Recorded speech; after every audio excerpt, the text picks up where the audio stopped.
and we want to go in your new park. And then, when we finish that, we're going to build a mirror image of it just west of there.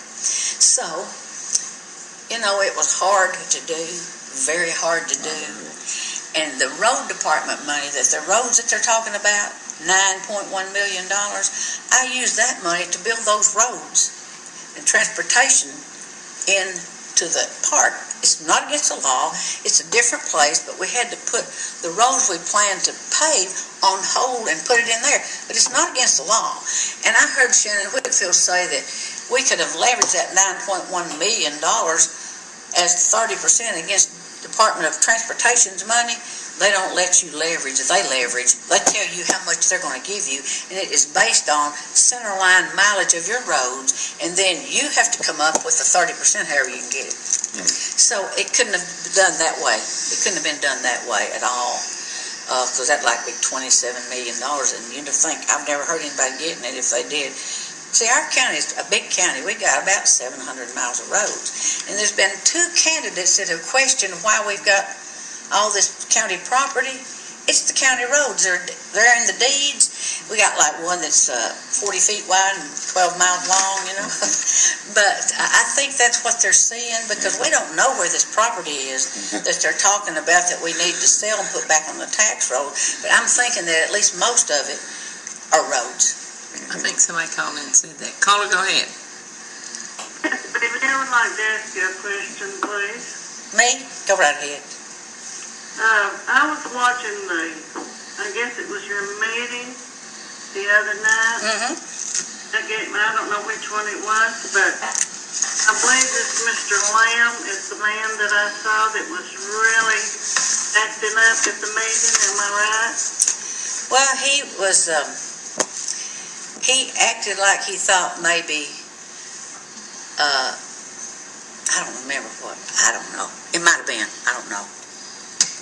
Well, there was a man there that was really, really rude and acted like he had a very short temper. And I was just wondering if he was the one.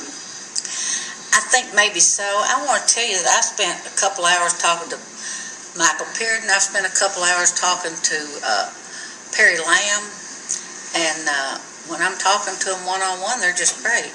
But Perry, they acted like I was trying to do something horrible by selling the landfill. And so they were trying to stop it. They looked to see if they could get an injunction to stop it from happening. And I read in the paper that one of the candidates said that we ought to be able to get between $10 and $18 million for the landfill. It cost about $350,000 to build the transfer station. And so if you had a 500-acre subtitle deed, you might get $20 million out of it. But if we got $3 million, I'd be thinking that's probably right. If we got 5, I'd think I'd died and gone to heaven. So it's whatever the market will bear. And I thought they had an appraisal. But what you have to do is you have to have a hydrology study. You have to have a whole lot of things done before you can let it be an appraisal. And you have to have this done for EPD. And we're going to have it done for the permit for the C&D. But it's going to be a little while before we do that. So I don't have it.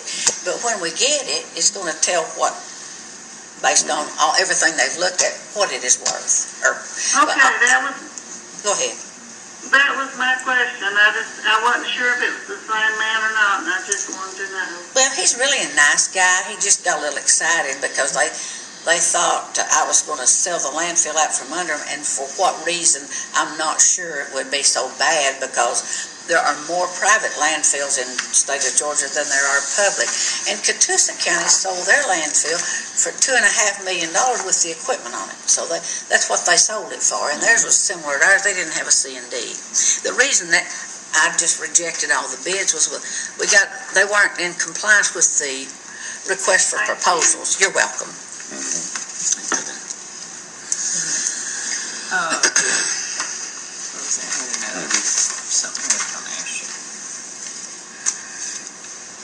Tell me about the Rossville Library. I wrote down everything you said this morning, so I'd have something to ask you. Tell me about the library in Rossville, okay. $400,000. Let me tell you about the libraries, the general, the libraries. Senator Mullis was able to get grants for the Trenton Library, the Lafayette Library, and the Rossville Library. And the Chickamauga Library had already been renovated, and they used it. They had some money. They used SPLOST funds, and they had some foundation money from the Jewel Foundation. But they got their library like they wanted. But so they started working on the Lafayette Library. Well, we used one of those construction crews from the Georgia Department of Corrections. Corrections. Yeah, Georgia Department of Corrections. But they didn't bring their own tools. Well, TU Parks wouldn't let them use their tools because they were the contractor. So they had to rent tools, and they didn't know, so it cost them more than they expected, but not as much as if TU Parks had done it.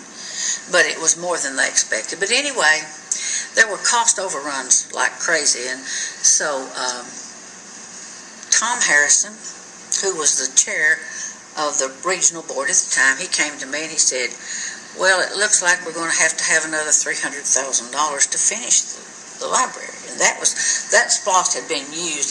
We put $1 million in it, then we put another $500,000 in it that was in kind, where we went and did the groundwork and that sort of thing. And then, so I said, okay, so I put that in there. Well, the Rossville Library also got a grant, and it was for $1.4 million, and they needed a $600,000 match to make it a $2 million new library. So I said, okay. So I put the $600,000 in for Rossville and the $300,000 in for Lafayette, and that was this last SPLOST, not the one before. This was the second SPLOST about libraries. And so later on he came back and he said, I told you wrong, I need $1.1 million to finish it. And I said, between the two of you, there's only $900,000. I don't have enough money to do that with. And so what we did, there's a man named Philip Cantrell, and he's a troubleshooter and does all these things. We called him in, and he finished the library for about $506,000. He cut the cost in half, and so we still had some money left over. But I had to use part of Rossville's, and so that matching money was for the $1.4 million. I had no idea that they were going to get another grant, but Senator Mullis was able to get them a grant for $250,000, and they're working with that now. And so I didn't know until today when I heard this that David Cameron, who was the architect on the rest of it, had asked for a $2,200 invoice to be paid, and called, and Greg McConnell told him we didn't have it, and that he said it had been all spent up on the industrial park. Well, I did spend some other money on other things besides the industrial park, but anyway, that was the problem. I would have tried to find that for them if I had known it, but he just told them no. But anyway, what has happened is, I think it's inequitable what's happened here, because it was last year, I guess, they brought me a budget, and it looked like they were going to fund Rossville, but the budget that they gave them was not as much as it was for us. But what they did at one time is they cut Rossville's hours to less than 30 hours, which caused them to become a service outlet instead of a library, and they lost that $1.4 million grant because they weren't a library, so they didn't get to get it, so they just lost that. And so then this year, that lady, the anonymous lady that came, and she was going to give them $36,000 a year for the next 5 years to keep them going, because she wanted them to be a library, and she wanted them to have enough hours to be a library. So she did that. So when I looked at the budget this year, Walker County they just assumed we put the same amount in, $154,000. We're the largest single contributor to the library. I don't know what the state pays in, but they pay salaries for those salaried employees that are state employees, like Miss Eubanks and some of them. But anyway, guess how they divvied it out. 50% went to Lafayette, 16% went to Rossville, and 34% went to Chickamauga. And so the money, that $36,000 was obviously put in there, and they must have taken that out. They just gave them 16% of that money, and I just think that's wrong. Now, who gave it to them? Who? The library board. The library. Yeah, the library board. that you put your money in there, and they choose to, they use it however they want to, and I've never tried to tell them where to put it. But last year, the school board told them that they would give them an additional $10,000 if they would put it in Rossville. And they said, we want to put it in programs. And he said, we won't give it to you unless you put it in Rossville. So I hear. I didn't hear it happen, but anyway, so they went ahead, and so instead of giving 50,000, which they'd been doing, they gave 60,000, and that additional 10,000 did go into Rossville. And I think that they've got enough hours, open hours, to remain a library. But what bothers me about this is Rossville already had a library when the Cherokee Regional Library System was established. And they need a library in Rossville worse than any place else, because those people there that don't have computers and things like that and use the library. And this anonymous lady, she lives in Chickamauga now, but she said that she is a lawyer. And she said that she got her desire to do well and become a professional studying at the Rossville Library, and that's why she really wanted to see it stay open. And I just don't think it's quite right. I don't know. Maybe that's the only way they can solve it. But 16% is not enough. I've never tried to made it 30, 33, 33, 33. Well, no. When you build a library like LaFayette's Library, it's a beautiful library, but it's going to cost you more to operate it. You're going to have more people, and it's going to cost more money for everything about it. And so, I'm sure they thought about that, but they wanted more money. But we did a straw poll to see if people wanted to pay more for the library, and it failed.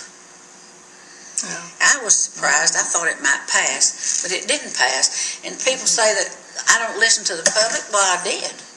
I did listen to the public. Unless it don't suit them, then, it just depends on where you sit in the position. Caller, are you there? I am. Okay, go ahead. Is Shannon Heiskell on the library board, and if so, what is his position on it? He's the chair. He's the chair of the Cherokee Regional Library Board. So would he have had a hand in how that money was distributed? Well, when they came to my office last year, he and Tom Harrison and Lisa Eubanks came together. And at that time, he had either just been made the new chair or was about to be. So would he have had input in how that money was not distributed equally? Well, he's the chair of the board. He had to approve it. Thank you. You're welcome. Okay, something before you leave, I want you to explain to me. In my mind, I think I know, but I'm not sure. If you've got SPOS money, and it's earmarked for, I'm going to say, a hot dog stand. I'm just making this up now, folks. She ain't not buying no hot dog stand. Oh, come on. If you got $50,000 for a hot dog stand, and you only spend $37,000 of it, and you've got this left over, can you take that and put it over here on a hamburger stand? Yes, you can. And if you start a project, you can keep going till you finish that project. And when I started, Walker County, with SPOS money, their bond, we bought the Swanson property for $4.5 million. And then we started. I never thought that we'd have to bring in contractors. I thought we'd have all this time because I didn't know that these people were coming. They're wearing us out, trying to get into the park now. We've got all kinds of prospects, and they're going to come. But we thought that we'd have to try to find people to come into it. We were able to negotiate a 4 cent a kilowatt hour electric power with Georgia Power, and that was pretty much unheard of. And TVA thought we were mad at them because they could only give us 7, and we aren't mad at them. We just work with them anyway. But when we got that, that's because we were in competition with Mississippi, and Mississippi offered them that. And so we were able to get that. Well, it's in demand now because the cheaper power you got, when you've got a big plant, they save a lot of money that way. And so I never thought, they came in, they wanted to start making product in 6 months. Well, they couldn't, but they tried. And so if you haven't been in there, you need to drive in there and see what's been done with that money. I counted, I think, 21 silos, about 50 rail cars in there.